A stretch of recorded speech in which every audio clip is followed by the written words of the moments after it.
पूर्वक मिल करके गायत्री मंत्र से ईश्वर की स्तुति प्रार्थना उपासना करें। ओम भूर्भुवः स्वः तत्सवितुर्वरेण्यं भर्गो देवस्य धीमहि धियो यो नः प्रचोदयात्। आर्य समाज के दूसरे नियम का प्रकरण चल रहा था।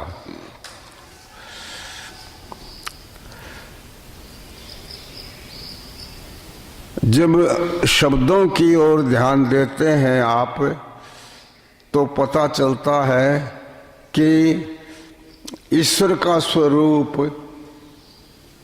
कैसे कैसे है, किस प्रकार का है। तो प्रकरण था कि उसे प्रकरण में सर्व अंतर्यामी ईश्वर है, सर्व सबके अंतर, अंतर सबके अंदर यामी, सबके अंदर विद्यमान, सबका ये नियम अर्थात सबको नियंत्रित रखता है। सर्व अंतर्यामी ईश्वर सर्व अंतर्यामी है। इस शब्द को यदि आप ध्यान से सुने और देखें तो हमारे जीवन के अंदर ये प्रेरणा देता है। हम जब कोई बात सोचते विचारते हैं, हमारे अंदर शुभ अशुभ विचार चलते रहते हैं। और जब हम ये देखते हैं कि सर्वांतर्यामी ईश्वर विद्यमान है, सब कुछ देख रहा है, वो देख रहा है, वो सुन रहा है, जान रहा है, ये आप सुनते तो मन में यदि कोई भी अशुभ विचार आए तो हम एकदम ऐसा विचार करें कि अंतर्यामी देख रहा है, अंतर्यामी हमारी बातों को सुन रहा है। इसलिए ईश्वर सर्व अंतर्यामी है। इसके पश्चात अजर है। जर कहते हैं बुढ़ापे को, जर है बूढ़ा, बुढ़ापा लगा दिया तो अजर है। अजर अर्थात ईश्वर कभी बूढ़ा नहीं होता। मैं आप सभी को हम देखते हैं कि बूढ़ा हो जाता है व्यक्ति, पर ईश्वर बूढ़ा नहीं होता कभी। अजर है। फिर आया कि अमर है। ईश्वर कभी भी मरता नहीं है, सदा अनादिकाल से ईश्वर है, आज भी ऐसा ही है। इसी प्रकार से सदा ईश्वर।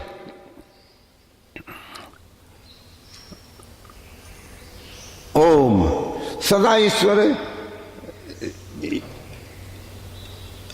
युवा है, जवान है, नहीं मरने के तरह। ईश्वर मरता नहीं है, अमर है। यद्यपि आप, मैं, हमारी मृत्यु होती है और हमें जन्म भी लेते हैं, पर ईश्वर अजन्मा अमर है, कभी भी न मरने वाला, नित्य। नित्य अर्थात सदा रहने वाला। ईश्वर का कभी भी नाश नहीं होता, नित्य फिर पवित्र है। ईश्वर पवित्र है, शुद्ध है।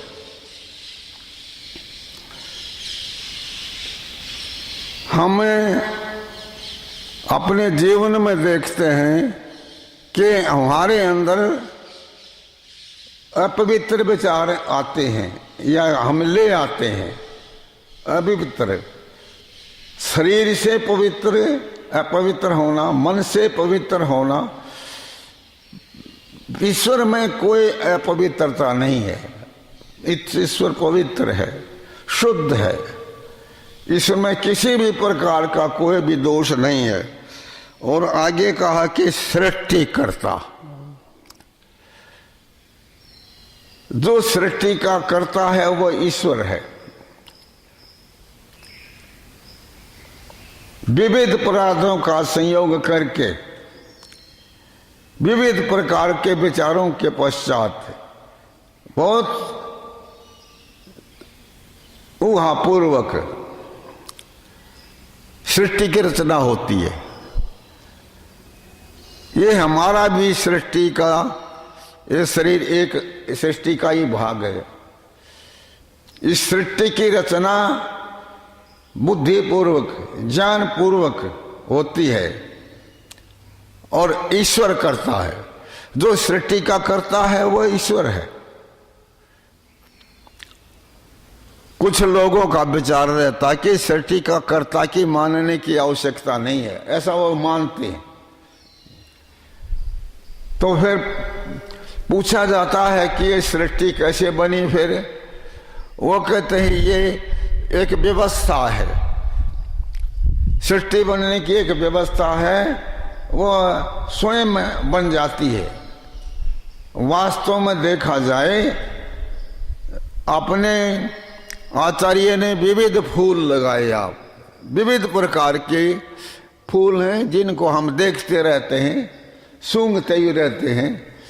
एक एक फूल की रचना विचित्र है। अब इनके बीज बनाना, बीज जिससे वृक्ष अंकुर के रूप में आता है, ये फिर बड़ा हो जाता है। ये रचना, विविध प्रकार की रचना, ये अपने आप नहीं होती, स्वयं नहीं होती कभी भी। हम ये अपनी बुद्धि से देखते हैं। हमारी अंगुलियों को देखो और नाक, आंख आदि अवयवों को देखो,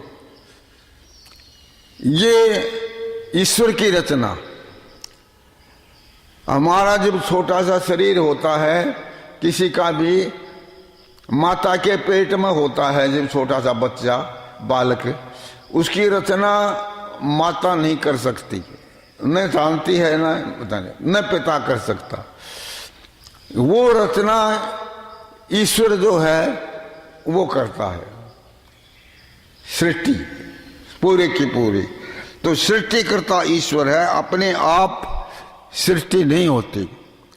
अब अपना आर्य समाज के नेम 10 नेम आपने सुना था कि पूरे विश्व को शांति देने के स्तंभ ये खंबे हैं।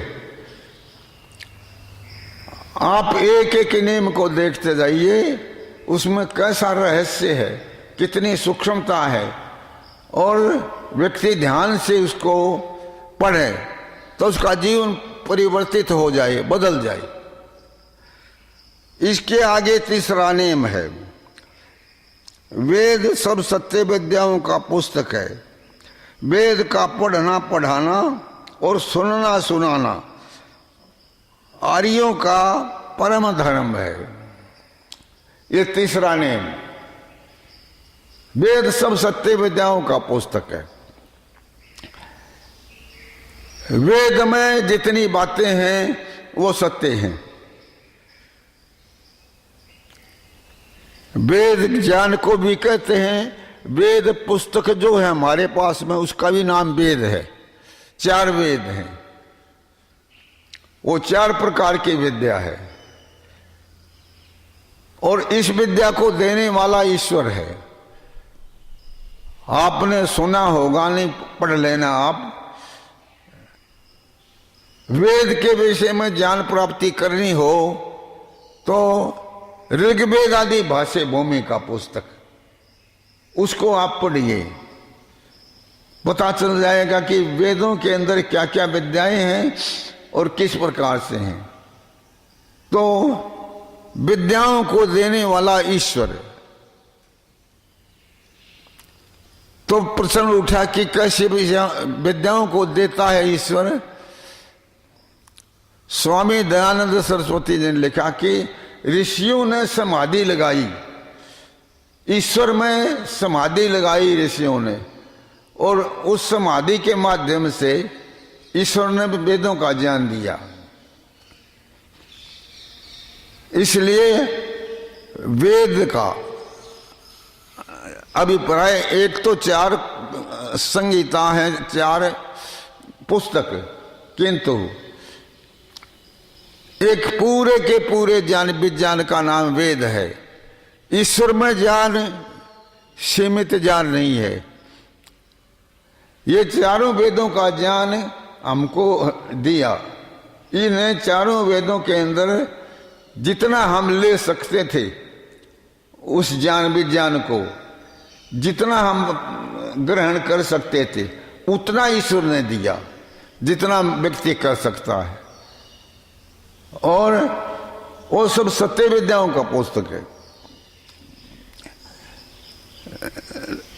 ध्यान देना, संसार के अंदर भिन्न भिन्न देशों में भिन्न भिन्न प्रकार से ज्ञान विज्ञान हम देखते हैं कि उसमें प्रयोग होता है, पर वेद में सर्व सत्य विद्या, सभी की सभी सत्य विद्या हैं। हमें समझें, ध्यान से देखें तो पता चलेगा कि वेद में क्या क्या विद्याएं हैं। और वेद का पढ़ना एक, और पढ़ाना,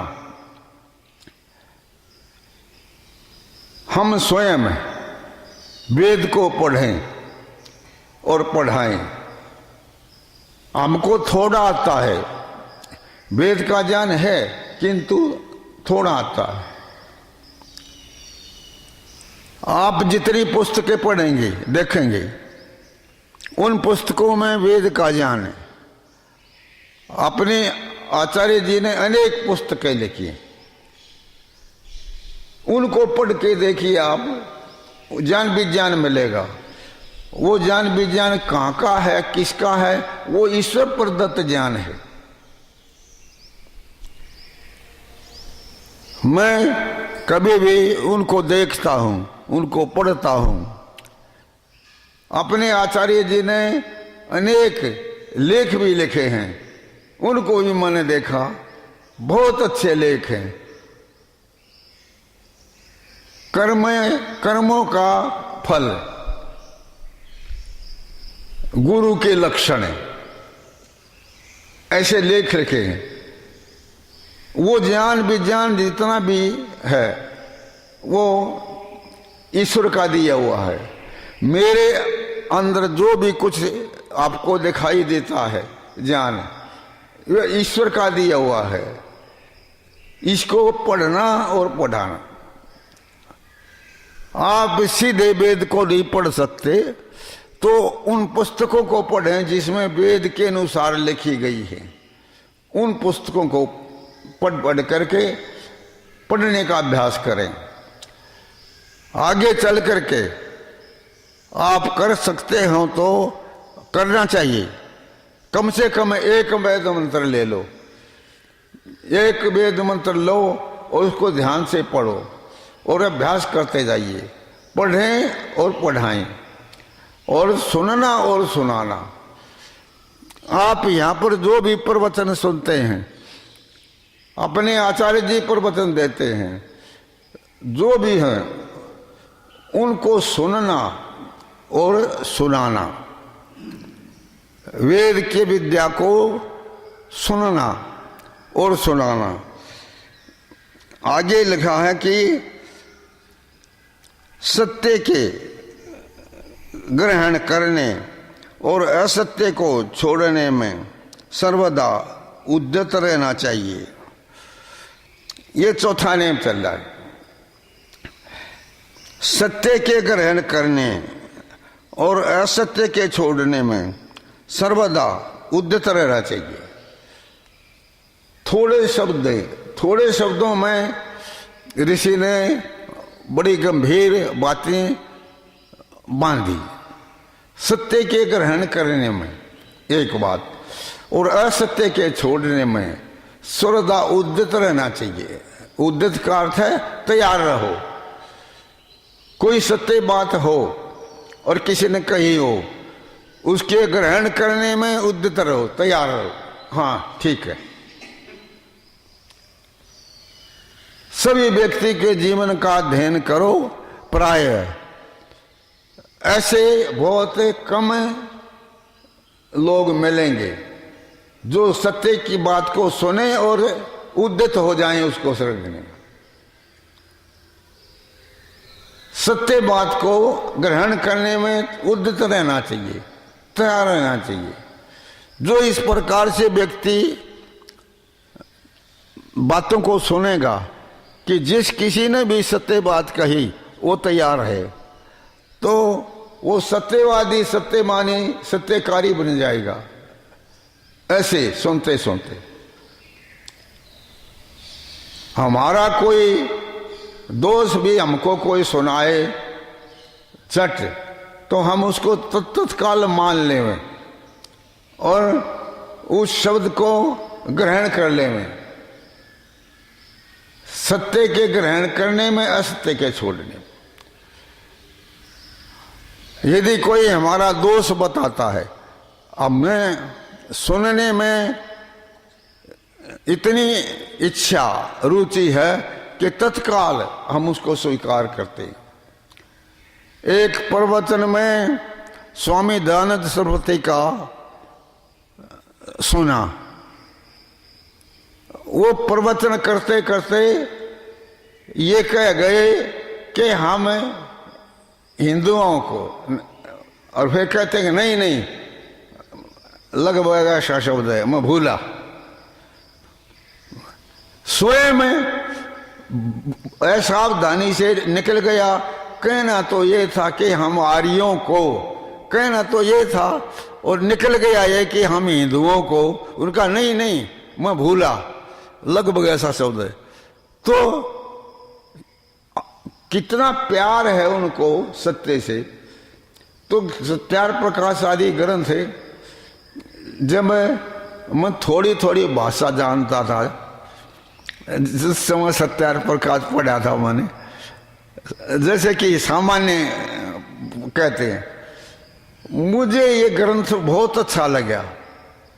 अर्थात इतिहास ये है जिसको 12 खड़ी कह देते हैं, वो लोगों से सीखी थी मैंने।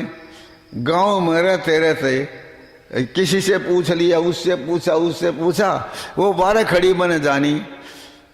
ध्यान देना, मुझे विवेक वैरागी हुआ था ये 12 खड़ी के जानने के काल में लगभग हुआ था। पहले कुछ नहीं आता था। तो उस समय सत्यार प्रकाश भी आया और मैं पढ़ता, और नहीं आता तो किसी से पूछ लेता। आप ध्यान देंगे, सत्यार प्रकाश के पढ़ने से अनेक प्रकार की बातें मुझे समझ में आ जाती थी। तो मैं धीरे धीरे एक मार्गदर्शक बन गया। ध्यान देना, गुरु के स्थान पर, मुख्य गुरु के स्थान मुझे परमात्मा मिल गया। अर्थात मेरा गुरु एक परमात्मा। इसका कारण आपको बताना चाहता हूं कि ये जन्म जन्मांतर के संस्कार होते हैं। ये अगले जन्मों में अच्छे हो तो अच्छे और बुरे हो तो बुरे व्यक्ति के जीवन में आते हैं। मुझे ज्ञान विज्ञान मिला तो उस समय कहना चाहिए कि सबसे ज्ञान विज्ञान का गुरु जो है, मोटे से रूप में तो माता पिता बता देते हैं, गहरे ज्ञान के विषय में ईश्वर से ही मिला है।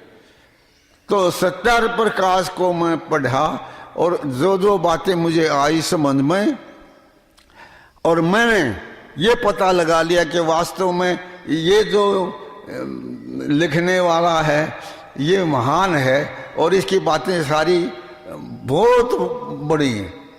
देखते देखते इसी प्रकार से ऋग्वेदादि भाषाओं में कहा, इसी प्रकार से संस्कार में दी, ये देखते देखते वो ज्ञान विज्ञान होता चला गया। तो इसलिए सत्य के ग्रहण करने में और असत्य के छोड़ने में सदा व्यक्ति को उद्यत रहना चाहिए, तैयार रहना चाहिए। आगे ओम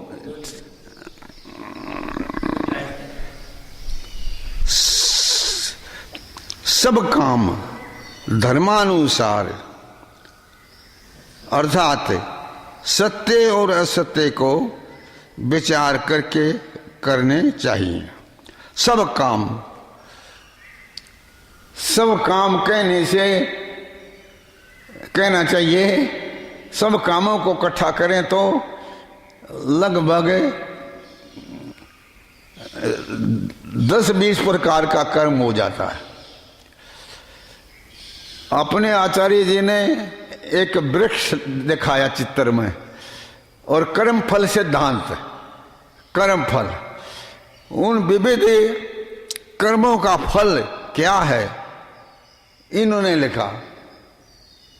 तो 20 प्रकार का वाणी के कर्म, शरीर के कर्म, मन के कर्म, विविध प्रकार के कर्म, सब काम धर्मानुसार, धर्म के अनुरूप होने चाहिए। सब काम धर्मानुसार अर्थात सत्य और असत्य को विचार कर करने चाहिए। सत्य क्या है, असत्य क्या है, इसको विचार करके फिर करने चाहिए। ध्यान दो, मन में कोई भी काम करना चाहें आप मानसिक स्तर पर, पहले विचार लें कि मैं जिस कार्य को करना चाहता हूं वो सत्य है या नहीं है, पहले, फिर उस कर्म को करना चाहिए। हमारे मन में बिजली की तरंग, विद्युत की तरंग की भांति विचारधारा चलती रहती है, और कर्म जो हैं वो बिना ही सोचे बनते रहते हैं। यदि इस नियम का ध्यान करें आप, सत्य और असत्य को विचारें और फिर करें, मन से कर्मों को करें तो सत्य और असत्य को विचार के करें। आपने यज्ञशाला में दान देना है, अपनी यज्ञशाला है, ऐसा प्रसंग आया कि दान देना चाहिए, तो जो दान देने से पहले हमें सत्य और असत्य को विचार लें कि ये दान मैं देता हूं, ये सत्य है या असत्य है। ये एक उदाहरण सभी जगह लागू होगा।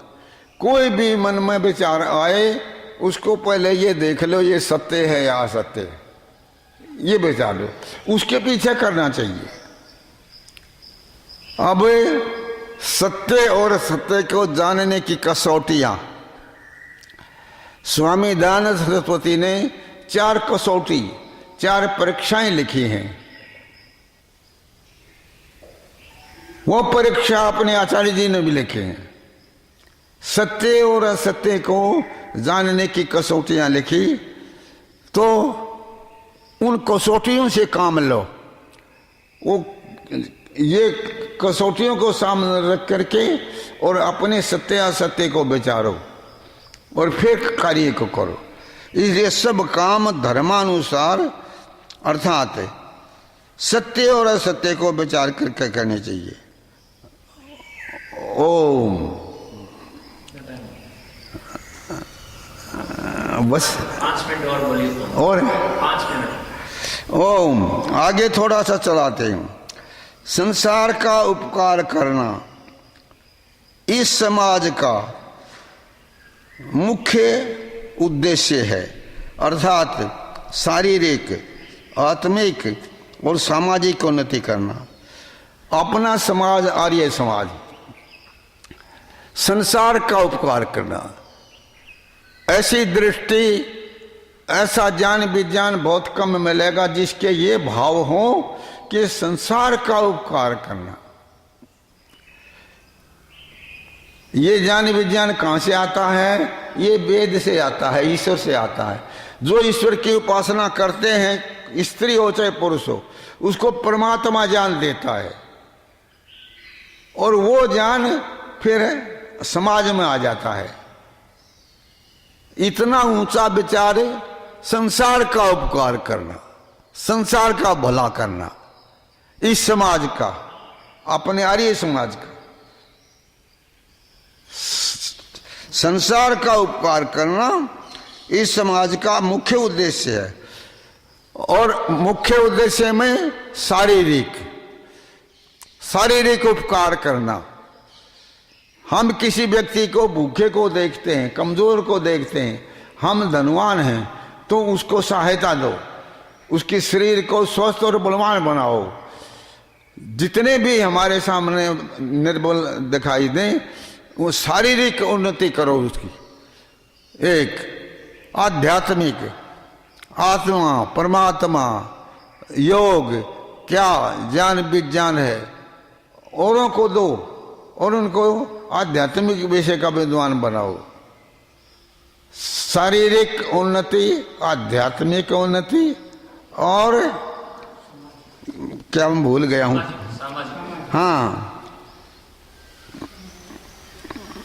ठीक है, आत्मिक उन्नति अर्थात शारीरिक, आत्मिक और सामाजिक उन्नति। हाँ सामाजिक रह गया था।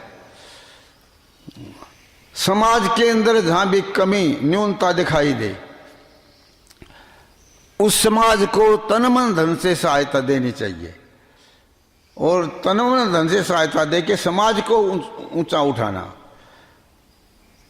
तो इसलिए आप आर्य समाज के 10 नियमों को